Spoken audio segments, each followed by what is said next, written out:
इंराजफ्रा सोलो मोन्दों गावजों गाव इउनिटि गैयैखौ बिसोरो सोलो मोन्दों नुनो मोन्दों जायनि थाखाय बिसोरो सोरबा सासे राजाजों लोगो जाबाय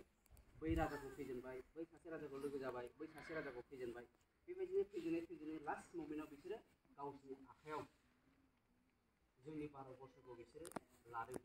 आरो जाय समाव इंराजफ्रा जोंनि भारतबर्षखौ सासन खालामबाय बे समनिफ्राय जोंनि भारतनि मानसिफ्रानो इंराजफोरजों अयथासार खालामजादों जों बेखौ हिस्ट्रिखौ नायोब्ला नुनो मोनो दा जेखियानो जाया बेसेबांबा गोबाव बोसोर इंराजफ्रा जोंनि भारतबर्षखौ सासन खालामबाय थानाय समाव जोंनि इन्डियानि माखासे नोगोरारिफोर थागिरिफोर महात्मा गान्धी जायखौ जोङो मख'नांगोन महात्मा गान्धीनि दैदेननायाव अहिंसानि मोन्थोरजों जे इंराजफोरजों जुजियै 1947 मायथाइनि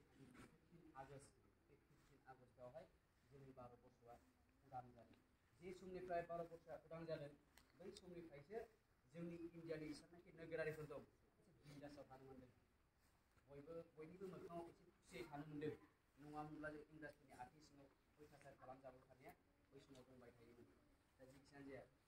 गोबां आं बाथ्रा बुंनो सानाखै बेखिनि जोंनि भारतबर्षआ उदांस्रि मोननाया महात्मा गान्धीनि दैदेननायनि गेजेरजों जोंनि नैबे भारतबर्षआ इंराजफोरखौ जों बरजबनो हानानै जोंनि भारतबर्षआ उदां जादों दा जेखियानो जाया खावलायबाय जे साफ्रोमबो फरायसाफ्रा जोङो दिनै जेबो बारायनाय जेबो इभेन्ट होला जोङो खेला उरायखांनायनि उनाव आरो जानो थाखाय जोङो जेबो लाबोनायबो जायाखै चक्लेट लाबोदों चक्लेट जानाय लोगो लोगो जाखांनानै गावबागाव न'फ्राव जोङो थांनांसिगोन लोगोसे आं गोबां बाथ्रा बुंबाय सारखौ बेखौ आं फरायनायनि सोमोन्दै फंनैसोल' मिथिलाखिनो थाखाय आं खावलायदों लोगोसे साबायखर हामबायसै होनबाय